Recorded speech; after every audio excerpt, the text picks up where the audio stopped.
You're listening to the Life Coach School podcast with Brooke Castillo, episode number 483. Welcome to the Life Coach School podcast, where it's all about real clients, real problems, and real coaching. And now, your host, Master Coach Instructor, Brooke Castillo. Hello, my beautiful friends.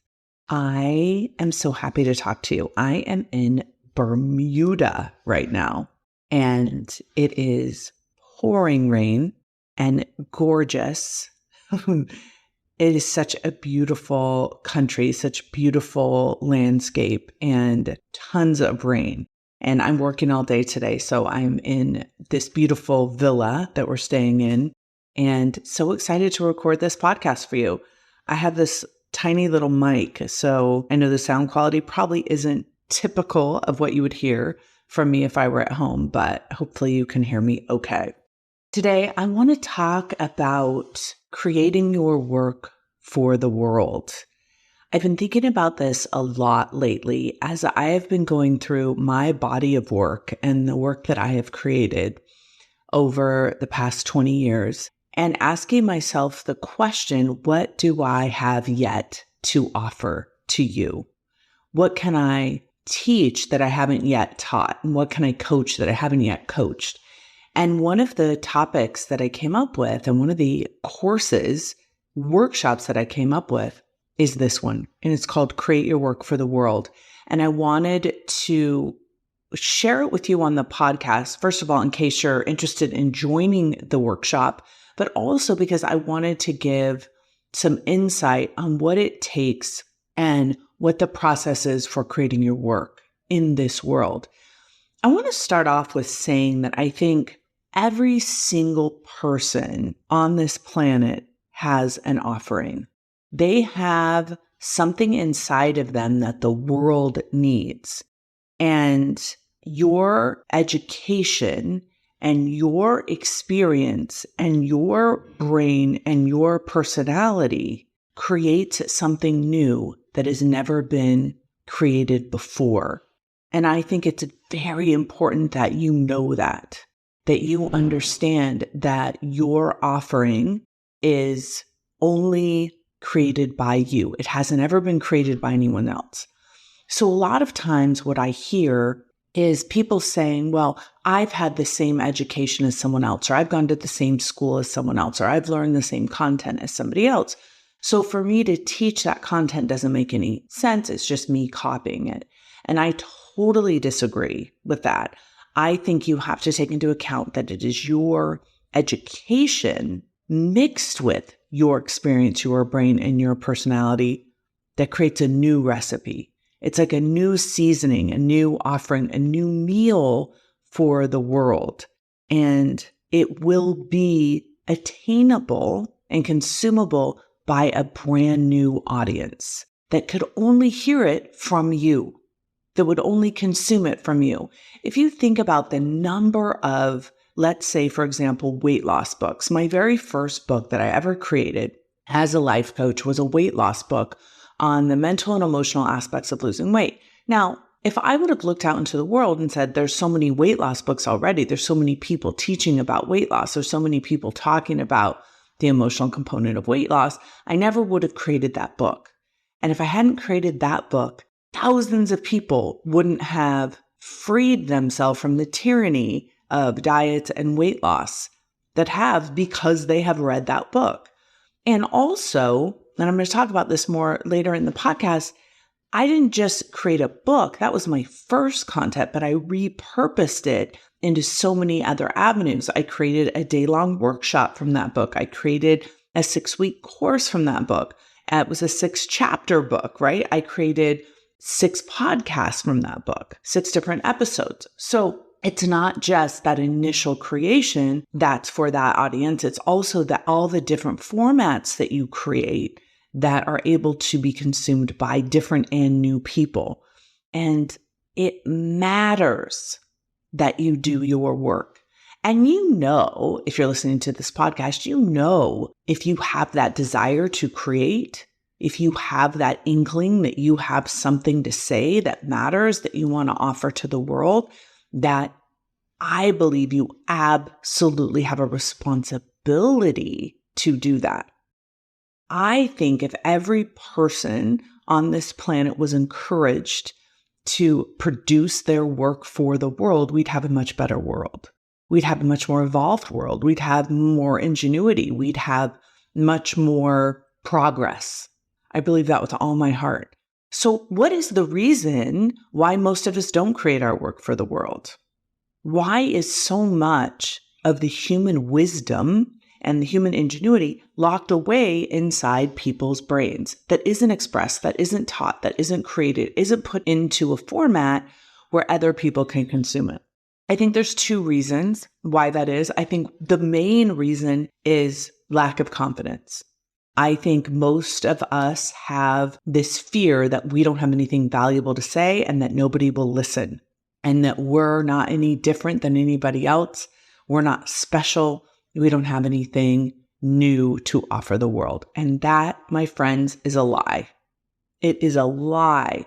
And if you don't believe me, look at all of my amazing students who came through my school and learned the basic tenets of life coaching, learned the basic tenets of the model, and have taken those out and created brand new offerings for the world that are very different from mine and have impacted the world with the basic same information in a brand new way to brand new audiences. There are hundreds, if not thousands, of people that we can point to and say they are creating new work in the world with the same education. And it's because going through the school and doing this work gives us the confidence to believe in our own wisdom and our own offerings and what we have that is valuable. The second reason why I think most of us aren't putting our work into the world is a lack of motivation. Going through the process of painstakingly creating our work for the world is challenging. It's uncomfortable. And if there's no motivation to do it, if there's no reason to do it, most of us won't. This is why I really believe that all of our offerings, if we have a desire to create content, if we have desire to create an offering, that there should be a way for us to charge money for them. We're creating value for the world. We should and can charge money for that value that we're offering. And when we don't believe that we can make money and we aren't taught that it's okay to make money by creating value for the world, we don't have any motivation to do it. So one of the things that I want to teach you here on this podcast and also in the workshop is that you deserve to have your voice heard. You deserve and your people deserve to be helped by you. And it makes complete sense that you would charge money for the work that you create for this world and charge money in a way that you are over delivering way more than what anyone would be paying for your content. So my first point, you have an offering. It matters. Your offering will, by definition, be different than anybody else's offering because you're the one offering it and you're mixing it with your brain and your potential and your capacity and your ability and your personality, which will create something brand new. And the second point is that there's two things probably holding you back from doing that. It's probably a lack of motivation because you don't believe that you could make money off of it, and a lack of confidence. And we need to talk about both of those things in detail. We need to have debates about the importance of your ingenuity. There's a lot of messaging that says things like, well, that's nothing new, or someone else has already done that, or that's silly, you can't make money off of doing that, or how are you going to be different than somebody else, as if you aren't already different than somebody else by the mere fact that you're alive as a different human being. And so we need to be aware of those messages, and we need to make sure that we're not letting those messages run our lives. And the third piece of creating your work for the world is having a process to get it out. And that's where I have spent the past several months refining and creating a course, a workshop that teaches this process. And I'm going to share a portion of that work here with you today in this podcast. the phases and steps that it takes to pull out your own wisdom, to pull out your own work, and then to create it on a consistent basis. If you look at my body of work over the last 20 years and the amount of content that I have created inside of my courses, inside of my memberships, it's insane. The quantity and quality of what I've created. And there's no way I could have done that without a process to kind of extricate it from my own brain, to pull it out of my own brain.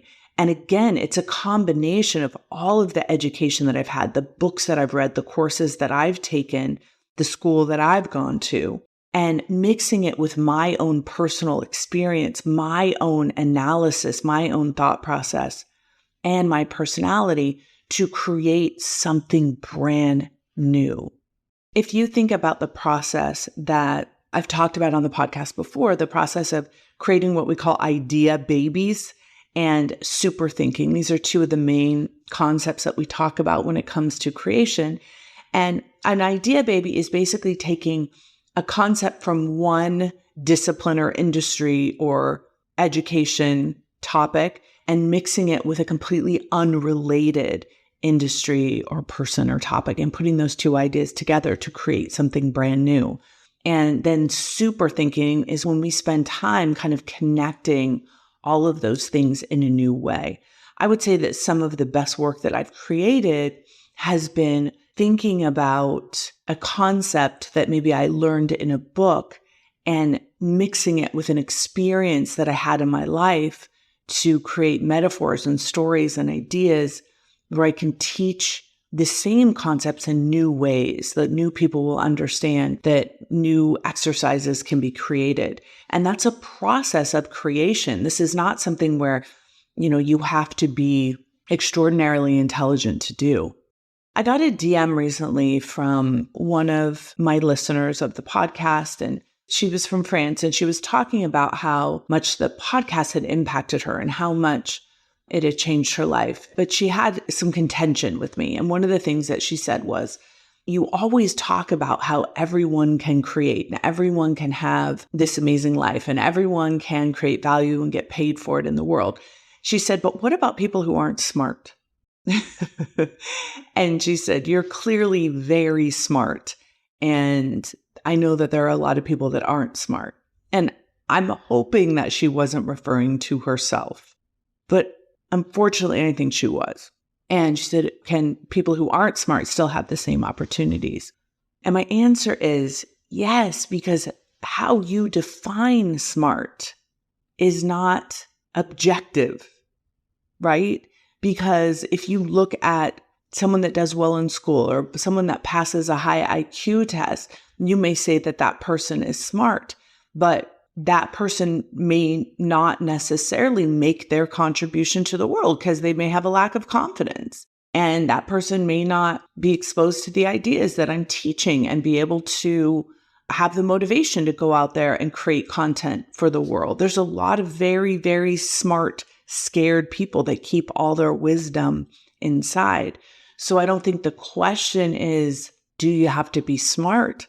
I think the question is, do you have the motivation and the confidence to create what you are meant to create?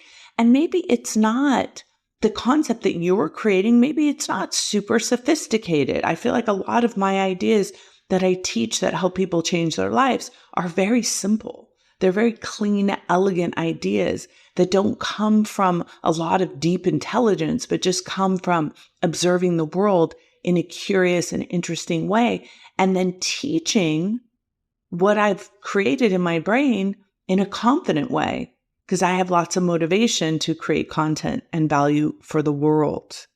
And so this process that I have documented and created this whole course around really goes through some steps. And I'll share the phases of creation here with you. And of course, if you want to dive deeper into this with me, I really want to encourage you to join me live for a course that I'm teaching called Create Your Work for the World. And it will be taught in the month of August of this year. And it will be a workshop. So it will be very interactive. And we will be talking about your work. And I'll be giving you feedback on your work and how to help you create your work and what interferes with you being able to believe in yourself and create that work in the world. So here are the phases of creation. The first phase is what I call the confidence identity. And we have to go through the process of making sure that you identify yourself as a creator of something valuable. And that sounds very simple, but that is deep work that we have to do. A lot of us have some pretty traumatic experiences in our own education systems, maybe with our families of origin, that have convinced us that we don't have that value, that we're not smart enough, that we're not creative enough, that we're not awesome enough to be able to add value to the world. And that is completely untrue. All of you have value to create. And one of the things that's really important to remember as we go through this workshop and as we go through this process is that your own wisdom oftentimes is unrecognized by you because it seems so obvious to you. There are things that you know how to do very easily. There's things that you have created very easily that you haven't even noticed that you've created because they're so obvious to you. So one of the things that we do kind of in this first phase is identify where you already have been a creator, where you already have knowledge that other people don't have, where you already have experience and education, and where your personality gives you a unique advantage in a certain area. I'll give you an example of this. When I was recently vacationing with my kids, Connor and Mason, my bonus kid Mason, and we were talking about their experience in grade school. And both of them were teased and bullied and isolated and had very difficult experiences in school, especially in middle school. And getting through that process for them was very challenging and scary and painful, very painful. And whereas they may not see that as skill, they may not see that as a special talent that they have, they may not see that as education that they could offer, they're completely wrong. I told them both, I said, I want to do a course, and we are going to do a course together. We're going to do a podcast together on bullying and how to get through it. And because they both got through it and they're both very confident young men now, I think they have so much to teach and so much to offer based on what they've learned and their experience and their personalities on how to get through it. And I think they could help a lot of other young boys and girls who may be struggling with the same thing, and maybe help the parents who are parenting these children that are going through that. That's an entire body of work that we will be able to create based on something that they may not have even recognized as work that they could create that's of tremendous value for the world. So that's phase one. It's really your confidence identity and creating your confidence as a creator. And we'll go through some exercises, and I have some ideas on how to help you see yourself that way. So hopefully that example that I gave you with Connor will get you started in thinking about yourself in a way. What do you have to offer that maybe you're not recognizing? Phase two is really focusing on who you're creating this content for and what it is you're creating for them, why it matters, and what results they can get from it. And this is work where I like to write a love letter. I have some really cool kind of brainstorming exercises for us to kind of get in touch with who it is our customer is, who it is we're creating for, who is our muse. For example, you all are my muse. And when I'm creating this class, when I'm creating this workshop, or even creating this podcast, I'm thinking about what you need to hear, why it matters to you, how I can best help you serve it. And the more I know you, the more I understand you, the more I hear from you, the better I'm going to be able to create for you. So that's phase two, really going through the process of understanding the muse, the person that you're creating for. The third phase is really the creative phase. It's the phase that a lot of us maybe struggle with getting started doing. And I have a lot of techniques to help you kind of focus. And if any of you have been exposed to Monday Hour One and my calendaring process and how I teach you to stay on track on your calendar, I've created a system where you can do that for your own creation. And to give you some ideas here, there's the brainstorming process that may not seem to be that productive. It may not seem to be like you're actually creating a result, but it's an imperative part of the process. By the way, just as a side note, have you all seen Daisy Jones and the Six? First of all, great show. I think it's on Netflix. You have to watch it. It's so good. That last episode, amazing. But one of the things that you'll notice in that show is they are songwriters and they're collaborating on writing songs. And through the whole day where they're trying to get motivated and inspired for a song to write, they're swimming and they're talking and they're dancing and they're playing music and they're doing things that look pretty unproductive, but it's all part of the process of brainstorming and being creative and getting new ideas out there. And a lot of us aren't taught these creative ideas because we're taught that they only apply to like the fine arts. Maybe if we're painting a picture or, creating a bowl or designing a house. But this kind of creative processing and brainstorming is also very useful when it comes to writing or creating podcast or creating maybe a YouTube video or any other type of content that you're trying to create. Maybe it's a Facebook Live. Going through these brainstorming processes to understand your own brain and how it relates to the content that you have consumed maybe in your education, and to create new idea babies and to be free in that creative process is all part of the process of creating your work for the world. I believe the next step really strongly in having a solid structured outline that isn't in the format that you learned in school, but is just in a list format that kind of holds you kind of within a structure of creation. And I every single time I do a podcast, I'm looking at my outline right now of what I'm going to talk to you about. Every time I wrote a book, every time I create a course, every time I create a workshop, anything that I do, I always have that outline that comes out of that brainstorming process. And then the next phase is always what we call the crappy first draft, right? We always do a first draft that we're not going to judge and that we just get it out of our brain and out of our mind and onto the paper, and we don't judge it and we don't give in to urges to throw it away or to ignore it or to stay away from it, but we engage with it. And that's a whole process. So for the sake of the podcast, you want to brainstorm all your idea babies. You want to give yourself the freedom and the time frame that you need to add to your education, to think about your experience, to super think on how the things integrate together. That's kind of that first brainstorming process. Then you want to give yourself the structure of an outline, and then you want to give yourself that crappy first draft of the entire thing that you're creating. And in this workshop that we're going to be doing in August, we are actually going to create that rough draft. We're going to create that first rough draft of whatever it is that you want to create for the world. And I'm going to demonstrate as I'm creating my own course with you so you can see how that process happens.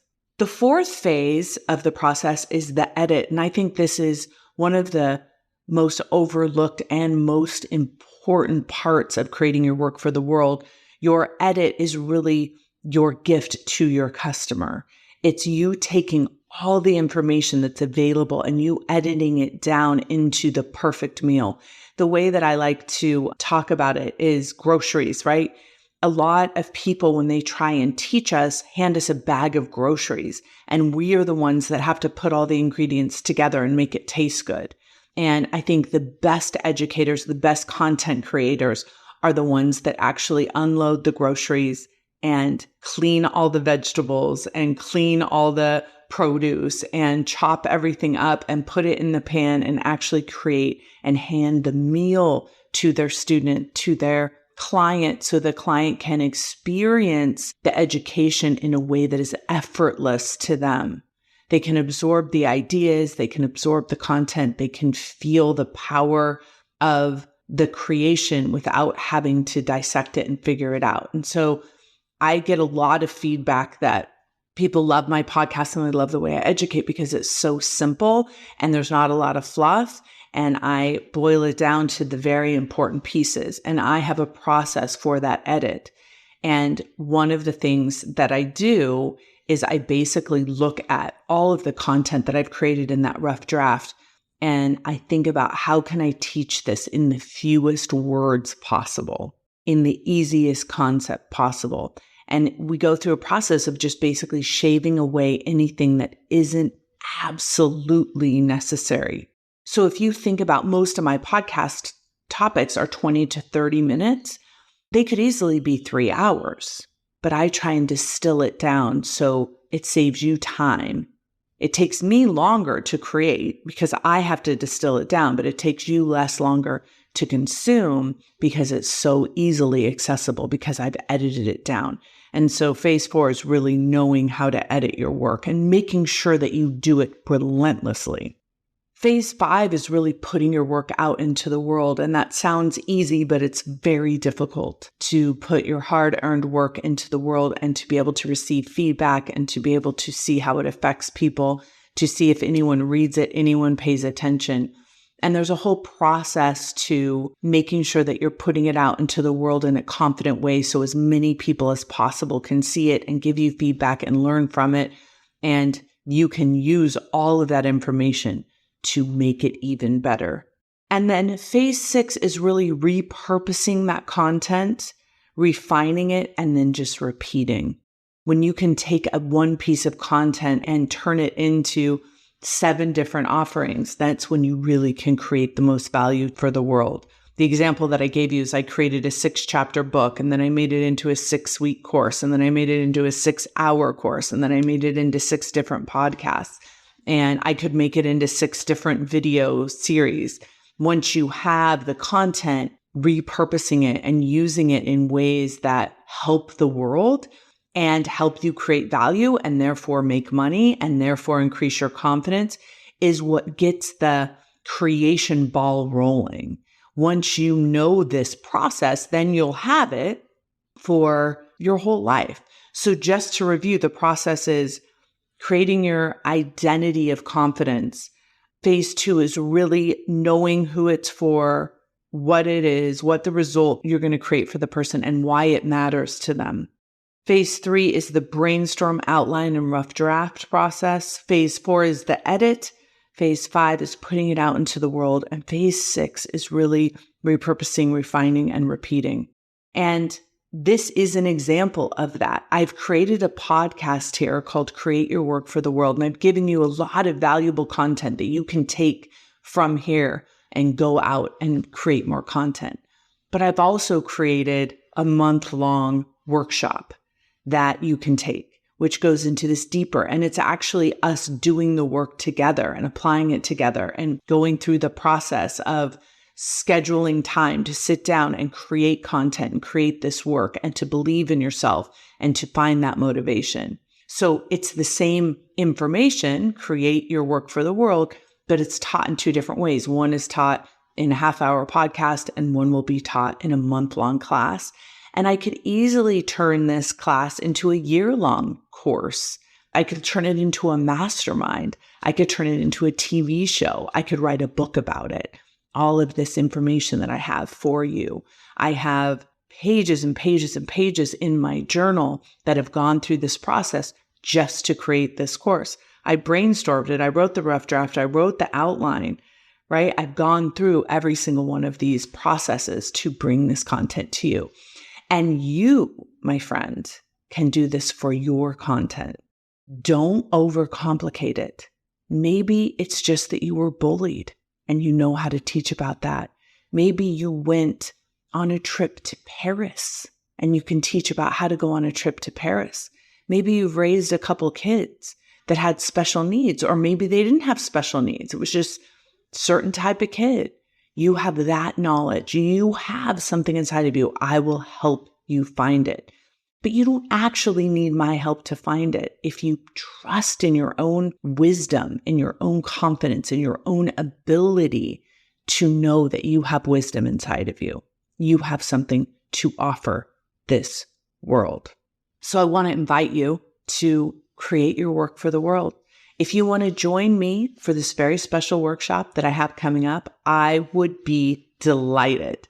I am going to be in San Diego teaching this course from a beautiful home that we have rented there for the month of August. I'm going to be completely focused only on you and this workshop and giving you feedback and helping you create your work for the world.